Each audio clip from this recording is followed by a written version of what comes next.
बच्चों, कल हमने विकासवाद से संबंधित विभिन्न वादों के विषय में चर्चा किया था।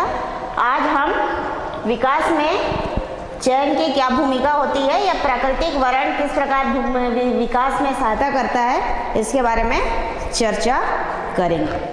तो इसके लिए कुछ उदाहरण दिए गए हैं, जिसमें पहला है औद्योगिक अतिकृष्णता।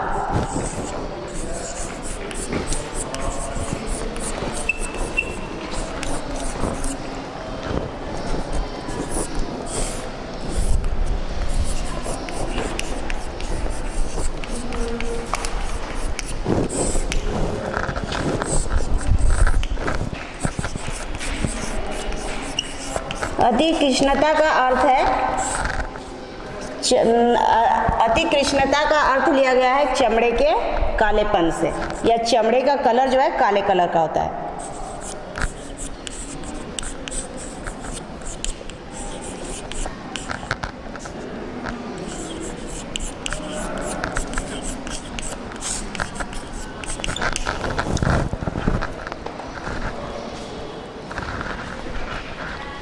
अतिकृष्णता का अर्थ होता है चमड़े के कालेपन से। इंग्लैंड में एक मक्खी पाई जाती है जिसका नाम है बिस्टन बेटुलेरिया।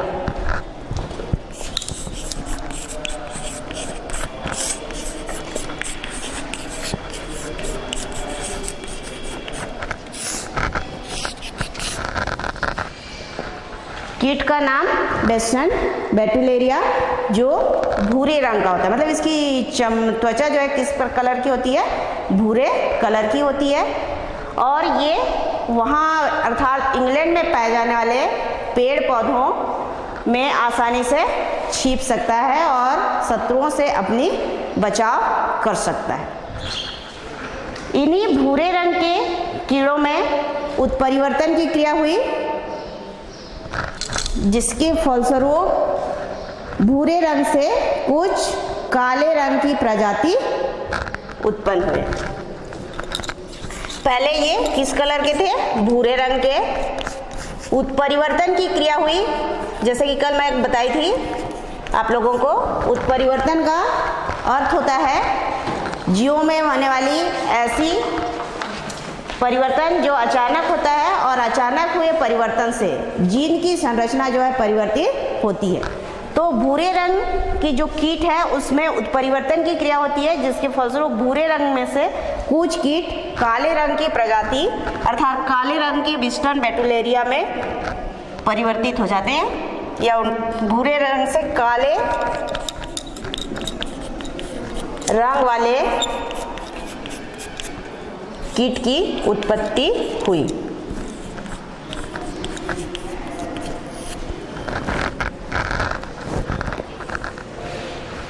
(1845) में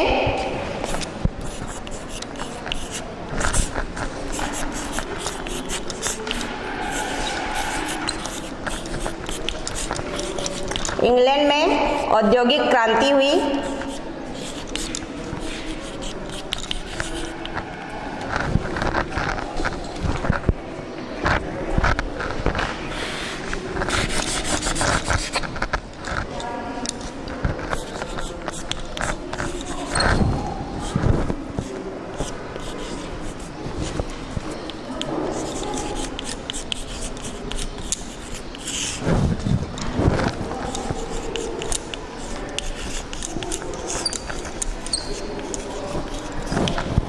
औद्योगिक क्रांति इंग्लैंड में कब हुआ? 1845 में।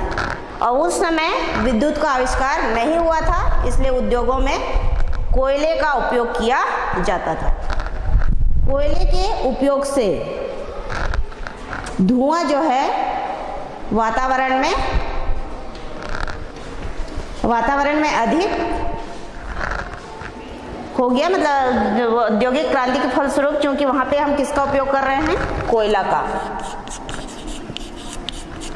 तो कोयला को जलाने से धुआं उत्पन्न होता है, और ये धुआं जो है उद्योग के आसपास जितने भी पेड़ पौधे होते हैं उन सब के ऊपर क्या हो जाते हैं? फैल जाते हैं,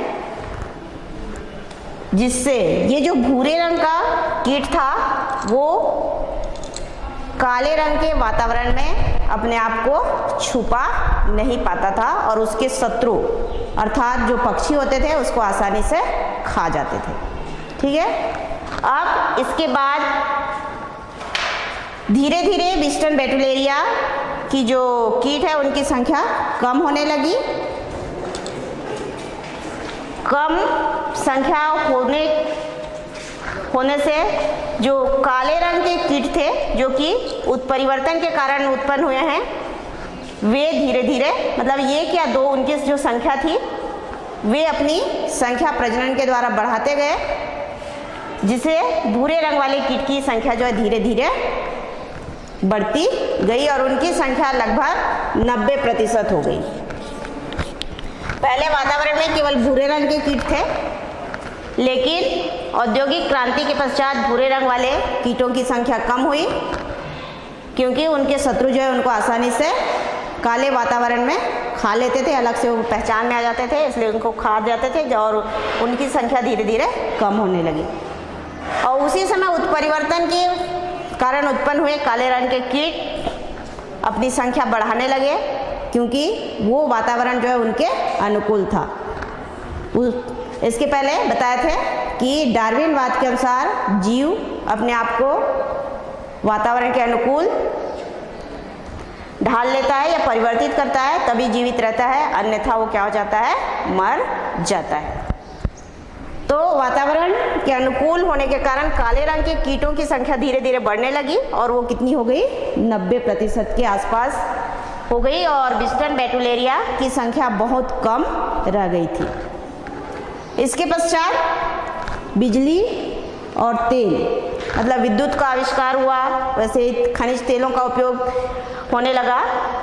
तो उस समय कोयला के स्थान पे उद्योगों में किसका उपयोग किया जाने लगा, विद्युत का उपयोग किया जाने लगा, जिससे वातावरण फिर परिवर्तित होने लगा काले रंग से, फिर पहले जैसा था इंग्लैंड का वातावरण वैसे होने लगा। तो उस काले रंग के वातावरण में जो विद्युत के प्रयोग से वातावरण चूंकि परिवर्तित होने लगा था, इस कारण जो काले रंग के कीट थे उनको अब उनके जो दुश्मन थे या पक्षियां जो उनको खाते थे वे उनको आसानी से खा जाते थे, अर्थात काले रंग के कीट जो है अपने आप को वातावरण में छुपा नहीं पाते थे। फिर जो कुछ मात्रा में भूरे रंग के कीड़े थे वे प्रजनन के द्वारा, क्योंकि वातावरण अब उनके अनुकूल हो चुका था, इसलिए भूरे रंग की कीड़े जो लगभग 10% बच गए थे, उन 10% कीड़ों में प्रजनन की क्रिया हुई और वे भी धीरे धीरे अपनी संख्या जो है बढ़ाने लगे क्योंकि वातावरण अब उनके अनुकूल हो चुका था और काले रंग वाले कीटों की संख्या धीरे धीरे कम होने लगी और 10% बचे हुए भूरे रंग के कीट अपनी संख्या बढ़ाकर लगभग 70% तक कर लिए, अर्थात जिन भूरे रंग के कीटों को हम समाप्त हो गया है समझ रहे थे, वे अब उस प्रकृति में या इंग्लैंड के आसपास के पेड़ों में पर्याप्त मात्रा में दिखाई देने लगे थे। इस प्रकार प्रकृति जो है इन जीवों को सुरक्षित रखती है और विकास को आगे बढ़ने में मदद करती है।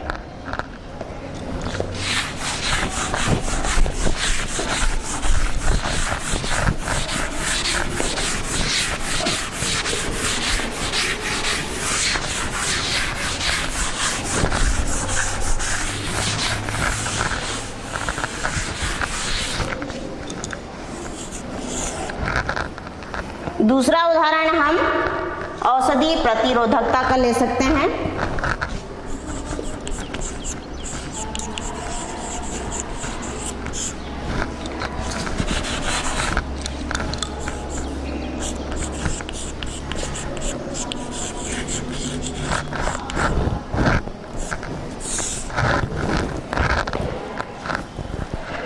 औषधि प्रतिरोधकता का अर्थ होता है किसी दवा के प्रति प्रतिरोधक क्षमता उत्पन्न करना।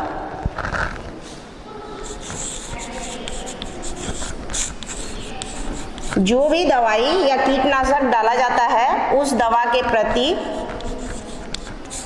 प्रतिरोधक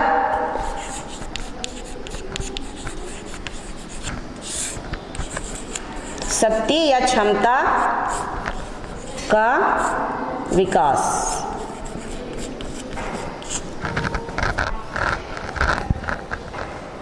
तो इसे हम मलेरिया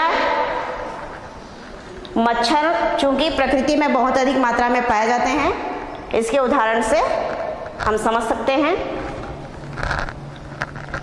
वातावरण में मच्छर की संख्या आजकल बहुत अधिक पाई जाती है और इनको मारने के लिए हम किसका प्रयोग करते हैं? डीडीटी का प्रयोग करते हैं या डीडीटी का छिड़काव करते हैं। ये कीटनाशक है, तो मच्छर भी एक प्रकार का कीट है, तो कीट को मारने के लिए हम किसका प्रयोग करते हैं? डीडीटी का, जिससे मच्छर क्या हो जाते हैं? समाप्त हो जाते हैं, मर जाएंगे तो समाप्त हो जाएंगे। लेकिन कुछ मच्छर ऐसे होते हैं जिनमें इस डीडीटी के प्रति प्रतिरोधक क्षमता पाई जाती है। प्रतिरोधक क्षमता के पाए जाने से वे मच्छर जो है डीडीटी के छिड़कने के पश्चात भी जीवित रहते हैं, मरते नहीं हैं। और जब डीडीटी के प्रति प्रतिरोधक क्षमता उत्पन्न हो चुकी है मच्छरों में, तो वे अपनी संख्या को क्या करते हैं? बढ़ाते जाते हैं और आप कितने भी डीडीटी का छिड़काव करो वो नष्ट नहीं होते। इसलिए वर्तमान समय में डीडीटी के मतलब डीडीटी का छिड़काव नहीं किया जाता, दूसरे कीटनाशक का छिड़काव किया जाता है। तो औषधि प्रतिरोधकता भी जीवों को वातावरण के अनुकूल होने में मदद करता है और विकास में चयन की भूमिका अर्थात विकास में चयन या प्राकृतिक वर्ण की भूमिका के महत्व को प्रमुखता प्रदान करता है। यदि डीडीटी मतलब डीडीटी के प्रति प्रतिरोधक क्षमता किस कारण से मच्छरों में उत्पन्न होती है? उत्परिवर्तन के कारण, जिससे मच्छरों की डीडीटी की डीएनए की संरचना जो है परिवर्तित हो जाती है और वे मच्छर डीडीटी के प्रति प्रतिरोधक होते हैं और दवा का छिड़काव करने पर अर्थात डीडीटी का छिड़काव करने पर भी वे नष्ट नहीं होते और वो अपनी संख्या को प्रजनन के द्वारा बढ़ाते हैं। तीसरा उदाहरण हम ले सकते हैं अनुहरण।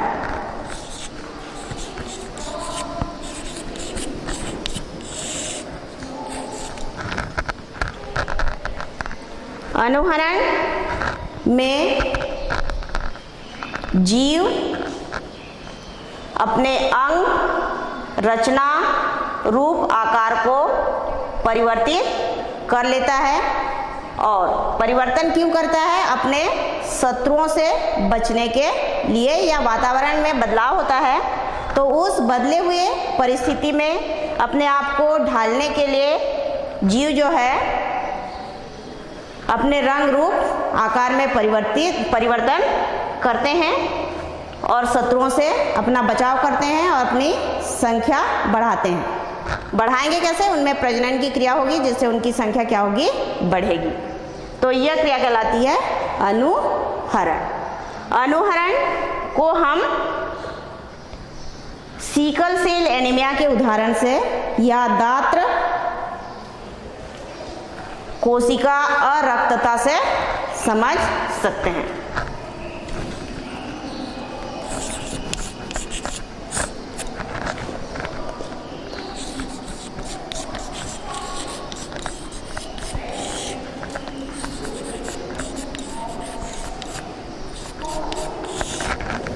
दात्र कोशिका अरक्तता या sickle cell anaemia.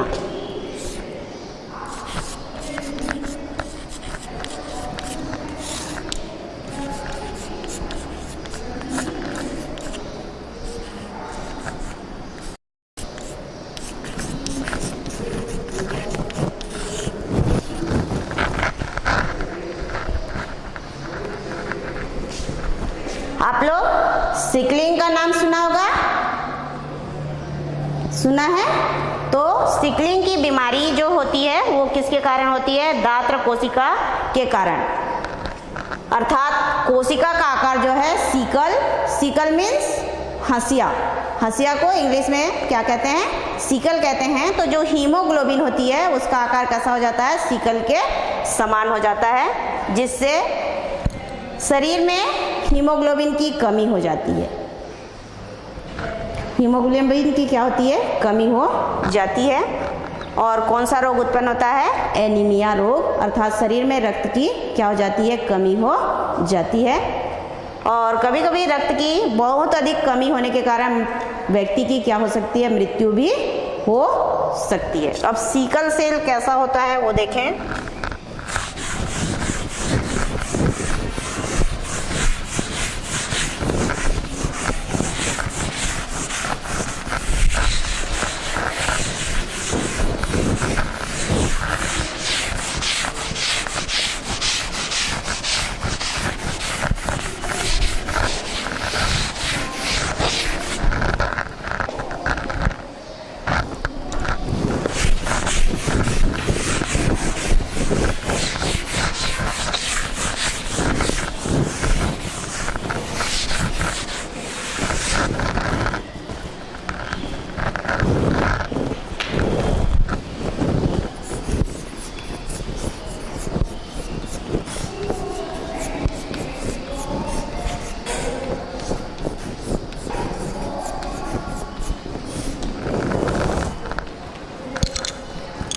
Sickle cell anaemia कब होता है? जब हीमोग्लोबिन की मात्रा कम होती है।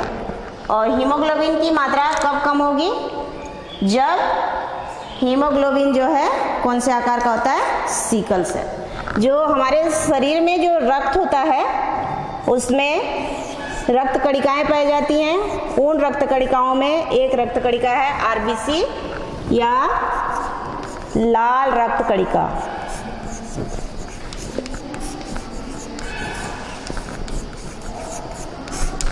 और यह लाल रक्त कणिका लाल दिखाई देता है, या रक्त जो है हमको लाल दिखाई देता है। और ये लाल रंग किसके कारण होता है? उसमें पाया जाने वाला एक प्रोटीन होता है, उस प्रोटीन का नाम है हीमोग्लोबिन। संयुग्मी प्रोटीन है ये।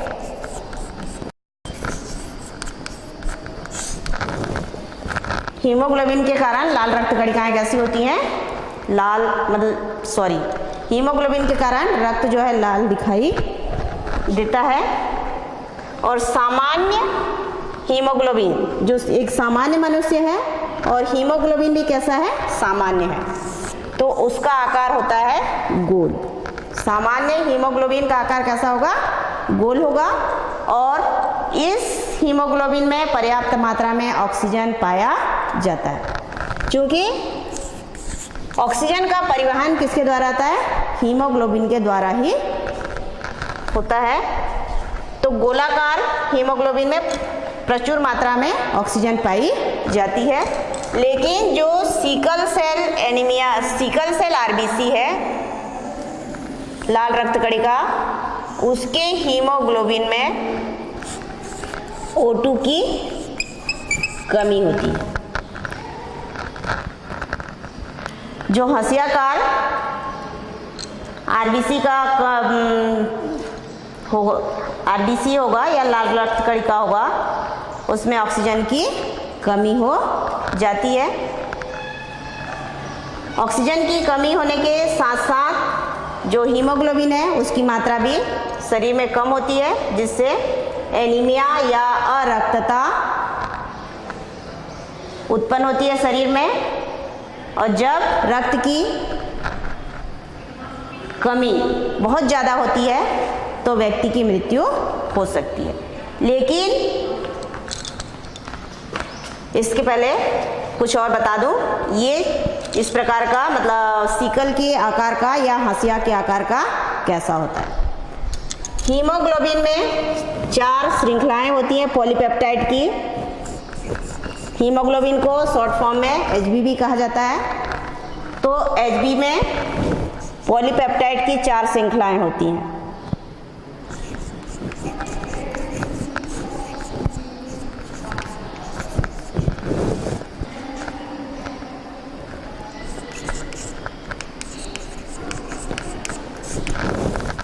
उनमें से 2 श्रृंखला जो है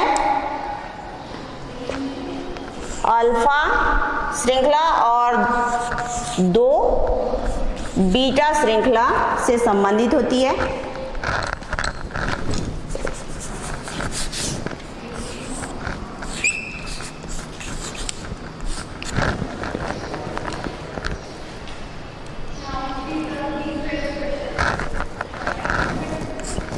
अल्फा श्रृंखला वाले पॉलीपेप्टाइड श्रृंखला में 144 एमिनो अम्ल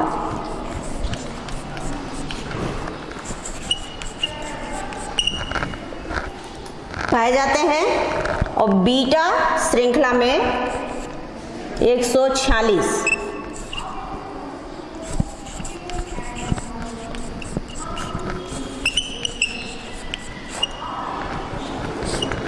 पाए जाते हैं।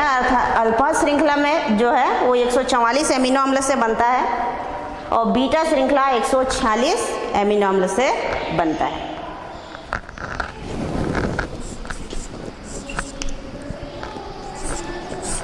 HbS मतलब वो रक्त कणिका जिसमें हीमोग्लोबिन या लाल रक्त कणिका का आकार कैसा है, सिकल के जैसा है। और HB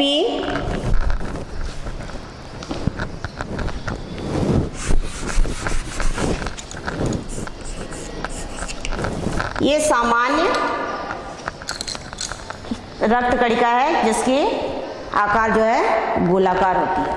जो सिकल सेल रोग है वो एक उपापचयी रोग है जिसका जीन अप्रभावी रूप से क्रोमोसोम के ऊपर पाया जाता है और उसका प्रभावी जीन दूसरे क्रोमोसोम के ऊपर जो है मौजूद होता है। सिकल सेल सामान्य जो हीमोग्लोबिन है उसके 6वें स्थान, ये जो श्रृंखला बनेगी बीटा श्रृंखला की, उसके 1 2 3 4 5 और 6वें नंबर में जो एमिनो अम्ल पाया जाता है वो है ग्लूटामिन।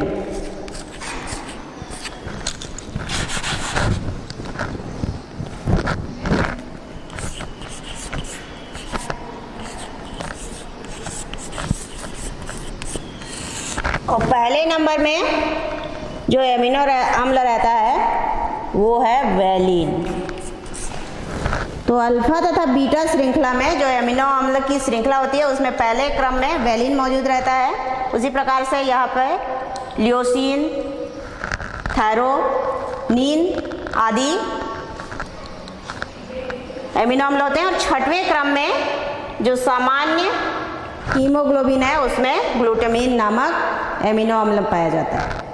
लेकिन जो सिकल सेल से संबंधित बीटा श्रृंखला है उसमें पहले नंबर में वैलिन रहेगा, एमिनो अम्ल वैलिन मौजूद रहेगा।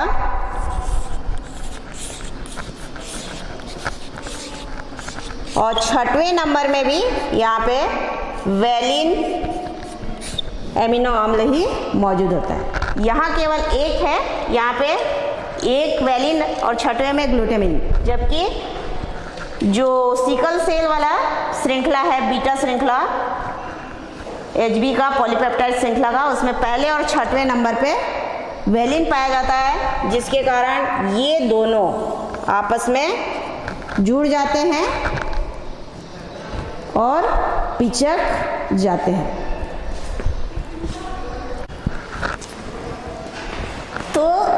वेलिन जो फर्स्ट और प्रथम क्रम और छठवें क्रम में है, जो एक दूसरे से पिचक जाते हैं, जिससे गोलाकार जो हीमोग्लोबिन है वो किस रूप में आ जाता है, सिकुड़कर हंसिया के आकार में आ जाता है।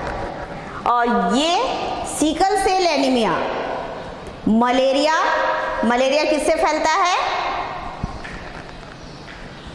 मादा एनाप्लिस मच्छर के काटने से फैलता है। ठीक है, तो जहाँ पे मलेरिया अधिक फैलता है या मलेरिया का रोग जो है अधिक पाया जाता है, उन क्षेत्रों में ये सिकल सेल एनीमिया जो है औषधि का कार्य करता है। समझिए कैसे?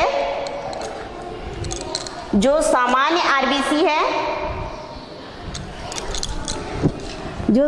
आरबीसी है, उसमें पर्याप्त मात्रा में ऑक्सीजन पाया जाता है, जिससे मलेरिया परजीवी अपनी संख्या बढ़ाते हैं।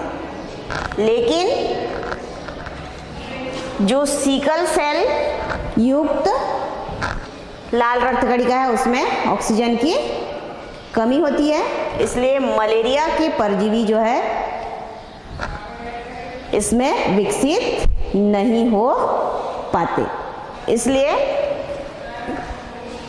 जिन क्षेत्रों में मलेरिया अधिक फैलता है, वहाँ ये सिकल सेल वाला रक्त कणिका यदि मौजूद है तो व्यक्ति को मलेरिया का रोग नहीं होता है। क्यों? क्योंकि सिकल सेल युक्त लाल रक्त कणिका में मलेरिया के परजीवी जो है विकसित नहीं हो पाते, इसलिए मलेरिया नामक रोग जो है नहीं होता। जो मतलब जिस व्यक्ति में सिकल सेल आरबीसी पाया जाता है उसे मलेरिया रोग नहीं होता है, लेकिन जिसका आरबीसी सामान्य या गोलाकार है वो मलेरिया रोग से क्या हो जाता है, ग्रसित हो जाता है। इस प्रकार विकास में औद्योगिक अतिकृष्णता, औषधि प्रतिरोधकता और अनुहरण जो है नई जातियों के उत्पन्न होने में मदद करते हैं। नहीं तो जीव क्या हो जाएंगे, धीरे धीरे नष्ट हो जाएंगे।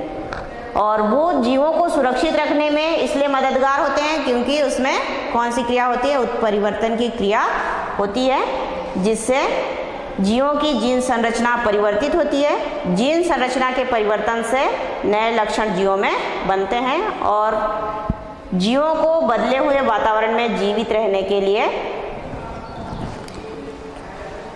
अनुकूल वातावरण जो है प्रदान करते हैं। तो बच्चों, हमने क्या क्या पढ़ा? औद्योगिक अतिकृष्णता। औद्योगिक अतिकृष्णता, औद्योगिक मतलब उद्योग धंधे ना, कल कारखाने, और अतिकृष्णता का मतलब है चमड़े के कालेपन से, जो किसमें पाया जाता है, कीड़ों में पाया जाता है। मतलब जो विस्टर्न बेटुलेरिया की प्रजाति है वो कितने प्रकार की हुई, एक तो भूरे रंग वाली, दूसरी काले रंग वाली।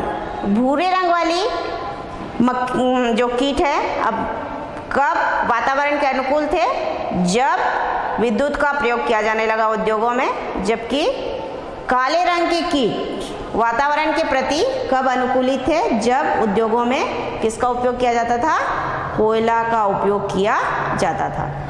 तो यदि दोनों जीव जब वातावरण में परिवर्तन हुआ, एक बार पूरा क्षेत्र जो है काला काला हो गया और दूसरे में कालापन हट गया, यदि उस बदले हुए वातावरण में अपने आप को परिवर्तित नहीं करते तो वे क्या हो जाते, पूरे के पूरे नष्ट हो जाते। लेकिन चूंकि उन्होंने अपने आप को बदले हुए वातावरण के अनुसार ढाल लिया या अनुकूलित कर लिया और वे जो है जीवित रहे।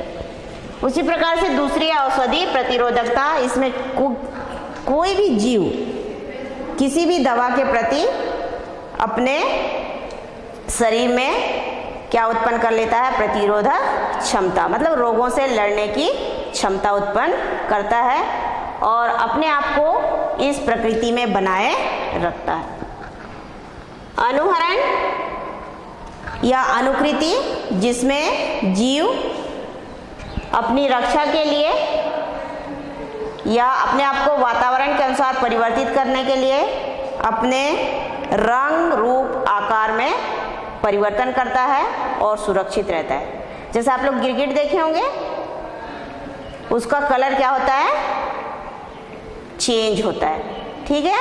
मतलब वो यदि पत्थर में है तो उसका कलर कैसा हो जाता है, पत्थर के जैसा, और पेड़ पौधों के बीच में है तो चूंकि पत्तियां आदि मतलब हरे भरे क्षेत्र में है तो उसका कलर कैसा हो जाएगा, हरा हो जाएगा। इस प्रकार वो अपना बचाव करता है, किससे, अपने शत्रुओं से।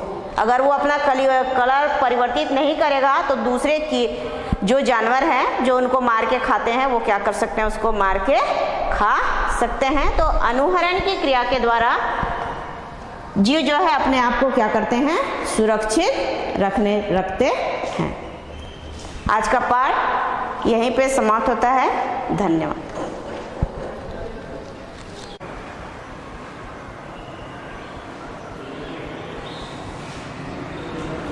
बच्चों, जब हम क्या पढ़ रहे थे, विकास में चयन की भूमिका, और उसमें पढ़ रहे थे अनुहरण या अनुकृति, उसमें मैं सिकल सेल एनीमिया के बारे में बता रही थी।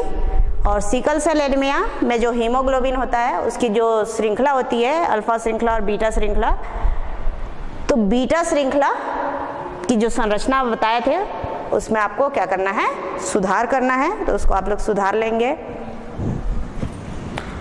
क्या होता है, किस प्रकार की संरचना पाई जाती है, ये उसको आप सही कर लेंगे।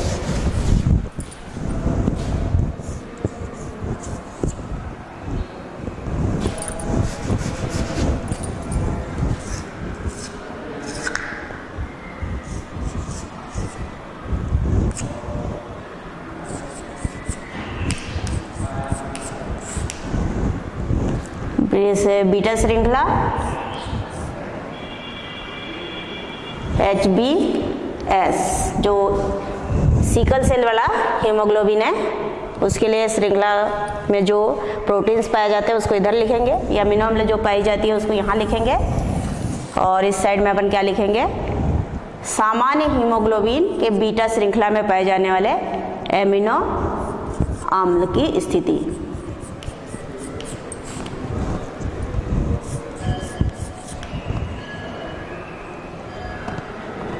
ये हीमोग्लोबिन किस प्रकार का होगा, सामान्य हीमोग्लोबिन होगा, अर्थात हीमोग्लोबिन कैसे होंगे, लाल रक्त कणिका में गोलाकार होंगे, और इसमें जो लाल रक्त कणिकाएं होता है वो कैसा होगा, हाशिया के आकार का।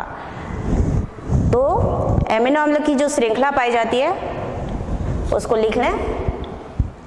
हीमोग्लोबिन जो किस प्रकार का है, सिकल सेल युक्त है, उसमें पहला एमिनो अम्ल जो रहता है वो है वैलिन,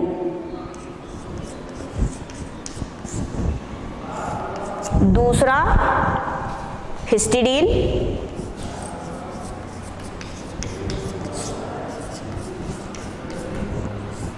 तीसरा आपका आता है ल्यूसीन,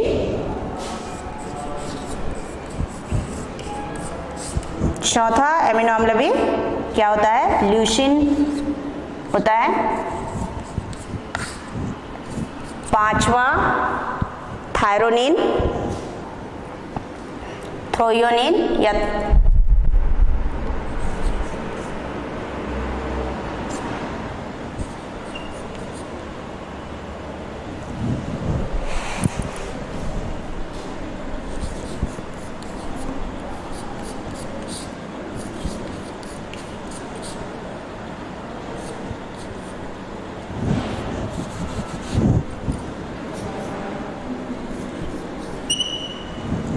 THREONIN,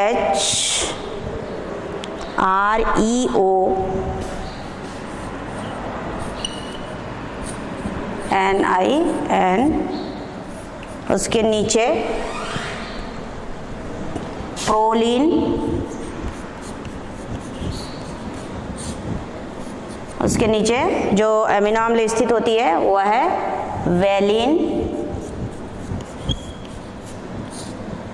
और वेलिन के नीचे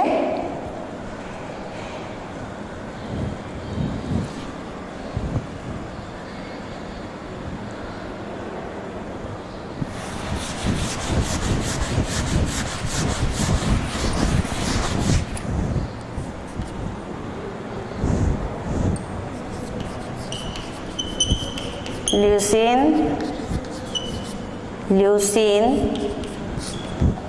फिर उसके नीचे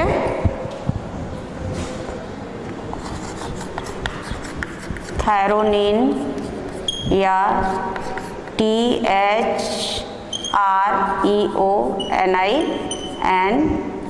फिर उसके नीचे रहता है प्रोलीन, फिर वेलिन,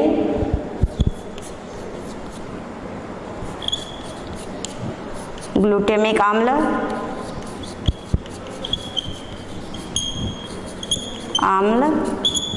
और लाइसिन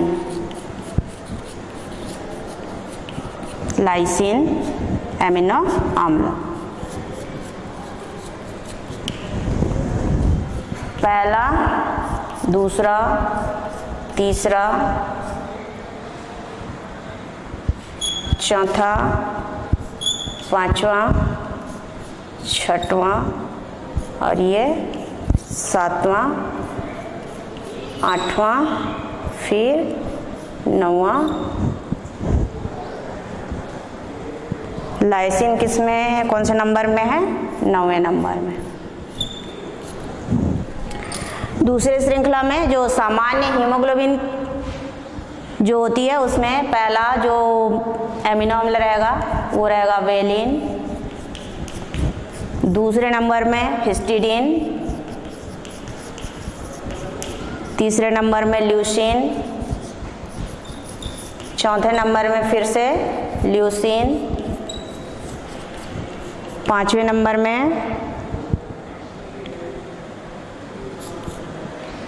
थायरोनिन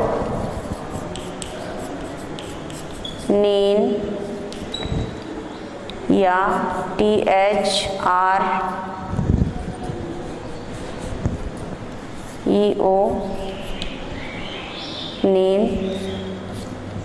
फिर प्रोलीन,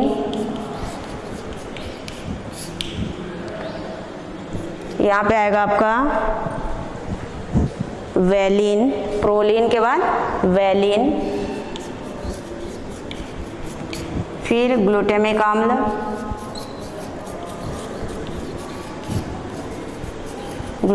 अम्ल, उसके बाद 8वें नंबर में फिर से आएगा ग्लूटामिक अम्ल, और 9वें नंबर में रहेगा आपका लाइसिन। लाइसिन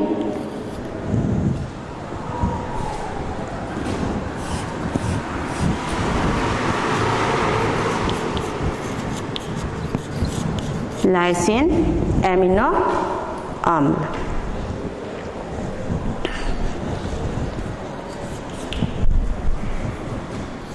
तो सीकल जो हीमोग्लोबिन है उसका आकार गोलाकार से हंसिया के आकार का क्यों होता है, उसका कारण यही अमीनो अम्ल की श्रृंखलाएं हैं जो कि कहाँ पे पाई जाती है? बीटा श्रृंखला में। जो सामान्य हीमोग्लोबिन है उसमें पहले नंबर पे वेलिन है, दूसरे नंबर पे कौन सा अमीनो अम्ल है? हिस्टिडीन, तीसरे में ल्यूसीन, चौथे में भी ल्यूसीन है, पांचवा में थायरोनिन, और छठवें नंबर में प्रोलीन, सातवें नंबर पे वेलिन,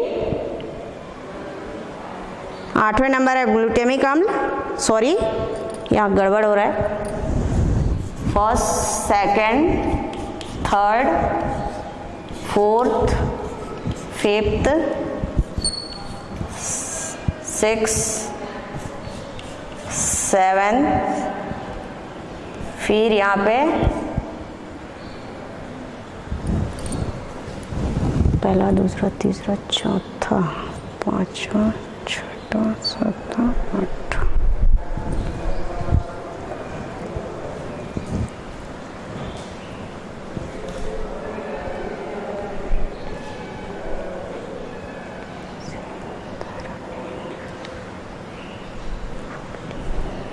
वेलिन, ग्लूटामिक,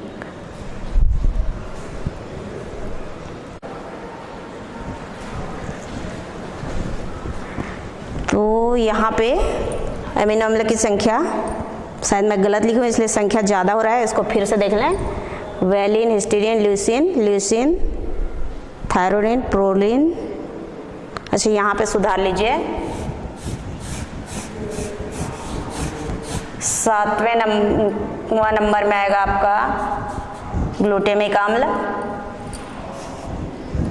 7वें नंबर में क्या आएगा? ग्लूटामिक अम्ल।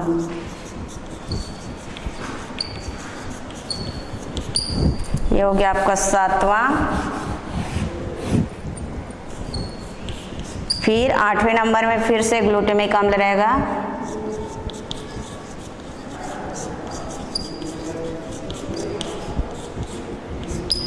और 9वें नंबर में कौन सा अमीनो अम्ल रहेगा?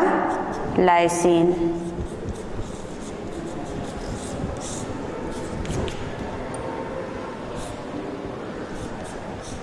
ये है। तो सामान्य जो हीमोग्लोबिन है उसमें इस प्रकार की अमीनो अम्ल जो है श्रृंखला में पाई जाती है।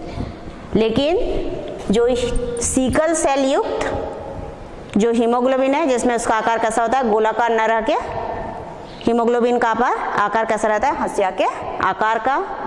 उसमें पहले नंबर में तो वेलिन रहेगा, दूसरे में हिस्टीडीन, तीसरे में ल्यूसीन, चौथे में भी ल्यूसीन अमीनो अम्ल रहेगा, पांचवें में थायरोनिन,